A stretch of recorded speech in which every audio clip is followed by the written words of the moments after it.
you want to say about how this all unfolded and what all happened? Okay, the day of March 16th, I picked my son up at work. Him and his wife was having some arguments.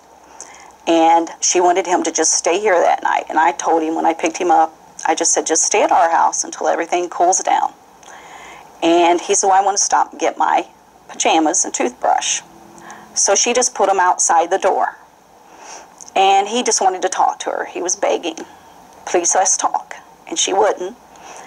And he had recently been put on some medication that he should have never been put on. It's anti-anxiety medicine that he took a couple years before, and we found out that he couldn't take it. So he went on that, and he becomes very angry when he's on that. But he wouldn't hurt anyone. He just says things he shouldn't say. And because it's not him. Anyone that knew Brian knows he's a very calm, gentle, kind, loving person. So anyway, he went in through the back door, and him and her were arguing, and we knew we needed to get help for him. So the only thing we knew to do was to call 911 to see if we could get some medical help for him to get him away from this medication. And so when she called 911 and the police officers came, they told us that in order for us to help him, they had to file domestic charges. So for 10 minutes, her and I argued how we did not, both of us said we do not want to file domestic charges. That's not what we want to do. And he goes, you want help for your son? This is the only way we can help him. Otherwise, if we pick him up, we're putting him in jail. And just kept telling us that over and over. Then my husband walked in. He goes, what are you doing? I said, they want us to file domestic charges. He goes, I don't think you should do that. And I said, that's what we keep telling them. So the officer looked at my husband and goes, you need to keep quiet because we need to do this in order to help your son. So they convinced us, and before they got there, Brian had just taken off walking, and we didn't know where he went.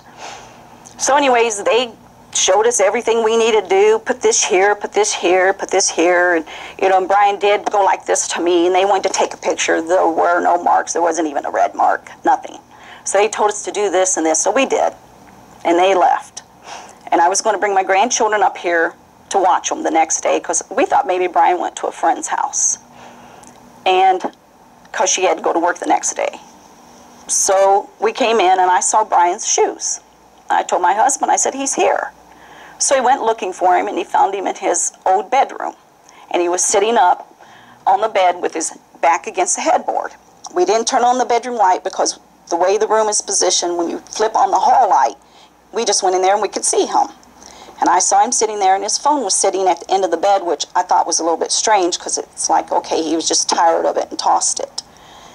And we were talking to him, and he goes, just leave me alone. You wouldn't like what I have under my shirt anyway. And Matt said, let's go downstairs. And he goes, he could have a gun. I said, he does not have a gun. I picked him up at work. He had nothing. He goes, what if he got one from a friend and he hid it? He goes, maybe one of those officers could come back up and talk to him and see if he does. So I took the kids. I thought, well, they might, come, and I didn't want the 4-year-old to see anything like this happening to her dad. So I took the kids back down there, and I went to the door, and I don't know who Sarah was talking to, but someone had her upset. Because I went to the door and I said, we think that there's a possibility that he could actually have a gun. And she's screaming, he has a gun, he has a gun. I said, no, maybe, we don't know. And she started screaming, where are the kids? I go, they're in the car. She goes, don't leave them there. I said, I'm going to go get them. So I never, ever heard her 911 call, ever, until after this. I still haven't listened to it. My family has told me. So I'm out there getting the kids, and I'm thinking, how'd the police get here so quick? First Belleville police, Lexington police pull up our driveway, Richland County police are here. I think they were just patrolling the whole area, looking for him like he's some common criminal, I guess, because there's no way they could have got here this quick. And my husband was here, and he was standing at the bottom of the stairs. And 2 officers ran in, and they rushed up. They go, where is he? He said he's upstairs. And they had the hall light on, and they ran upstairs, and with 5 seconds, they started shooting. They didn't turn on the light, the bedroom light. They never said, Brian, we are the sheriffs. Or you, Brian. We could have had other people in the house. They didn't know. And they shot him 14 times, sitting on that bed. And then they didn't call the coroner till 4:30 in the morning.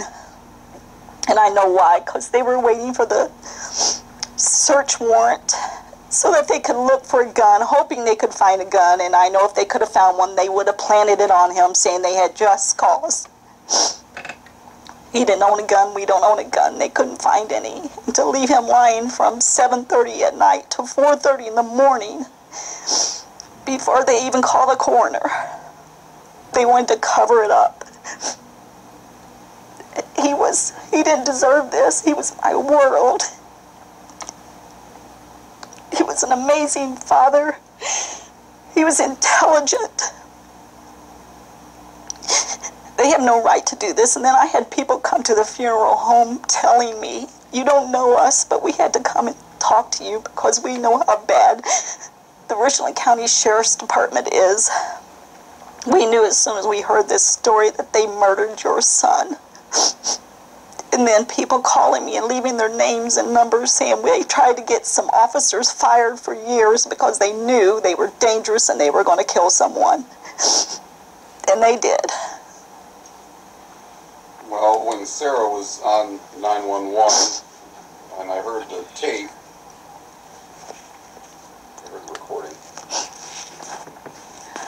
she was saying, he's sending me text messages right now saying he has a gun and I will shoot sheriff's deputies, and he also sent one to her saying those blank cops can throw me in jail, put me in prison, it doesn't matter what they do because once I'm out you're dead, to Sarah. Yes, I know. So they came here believing that he had a gun. You know, even if they did believe he had a gun, you have no right to come in someone's house and not even identify yourself, not try to talk him out. They could have got him to come out of the room. They could have stood at the top of the stairs and peeped around and say, why don't you come out? He didn't have a gun. He wanted to hurt her with his words. And she knew he didn't have a gun because she talked to someone before that. And that girl asked her, are you afraid? She goes, no, that's just Brian. I know he doesn't mean it. She was also talking in the 911 call about she had to barricade herself to keep him away from her. She didn't do it. There was no barricade because I took the kids and I walked in the house. There was no barricade on the door. Well, she said something about she was trying to move a washing machine in front of the door. Oh, the back door. The back door, but she didn't, and she never barricaded herself in the house. I was over there with those children and she opened the door for me. There was no barricade. Maybe she had planned on it because, like I said, I don't know who she talked to that got her more afraid, because she saw those text messages way before she called 911 because she talked to the other lady and said, he's sending me these text messages. What do you think I should do? And she goes, well, maybe you should call the police officers. And she goes, aren't you afraid? And she says, no, I'm not afraid because that's just Brian. He wants to hurt you with words. And him being on that medication made him just not behave his normal self. The doctor should have never put him on that medication. And we even called the doctor and we asked, or she did. The doctor said when he came down there, he was happy, healthy, seemed like nothing's wrong. Then why prescribe him that? We can't understand that. That was not his normal self when he said that. And I still say it doesn't even matter if he did have a gun. They did not see those text messages until after they shot him, because they got his phone and then they started looking through it. She was describing them in the 911 call. She even quoted the part about, believe me, I'm not afraid of prison. Yeah, he was hurting. He was hurting, emotionally hurting. Well,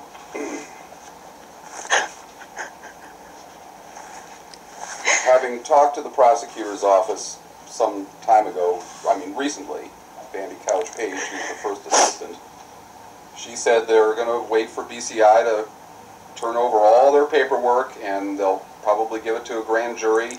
it might even be a special grand jury. I would hope Rather than the one that hears everything else, it would be one that focuses only on this case, and it will take the time it takes. It's conceivable that you could be called to testify before that grand jury. That's fine.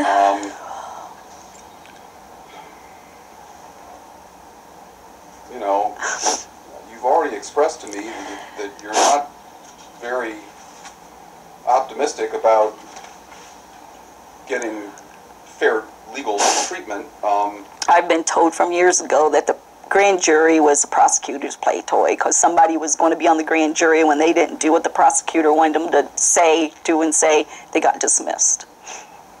That's what I was told years ago. And I'm hoping that's not going to be the case, because the people that have contacted us and told us that they've been trying to get certain deputies fired, and they just cover it up. They don't care how much wrongdoing they do. All the mighty powers that be of Mansfield protects them and covers it up. That's all they do. If they would have got this officer off force, he would not have come up here and killed my son like he did. Do you think it was one officer who fired shots, or more than one? I think there was two. My husband said there were two up there. I don't know who shot all of them, but there were 18 shots. I know they said they found 16 cases. There's two that went through the wall, two that went through the headboard, and he was just sitting there, and 14 went in him, and you could tell. My husband went up the room. He said you could tell right where he was sitting when we saw him. He was still sitting there. He never moved. Do you have an attorney? Are you going to file a wrongful death lawsuit? The spouse has to. The parents can't. The spouse has all legal rights to do that. So I understand she has. She has an attorney? Yes. But she hasn't filed anything yet? I don't know. She hired them. I don't know. I haven't talked to her about it. Well, we're 2 months and about 11 days afterward. How is life for you today? It's very hard every day to get up and just try to have a normal life, because it's on my mind every moment. And it's on my husband's mind every moment. Mother's Day was horrible. We don't want to celebrate anything. He's our only child. And he didn't deserve this. He deserved so much better than this. If it wasn't for my family and my friends constantly talking to me and helping me, I don't know. I just don't know how I made it this long, to tell you the truth. Well, I've had you say much more than I can possibly put on the air. I'll have some editing to do, but is there anything else that you want to add? I don't want to make it go on too long. Just that this shouldn't have happened. He deserves so much better than this. Nobody should be shot like that. No one. And then I hear a month later that the guy in Belleville, of course, they didn't want to go in there and do the same thing they did to Brian, and they talked him out, and he actually had guns.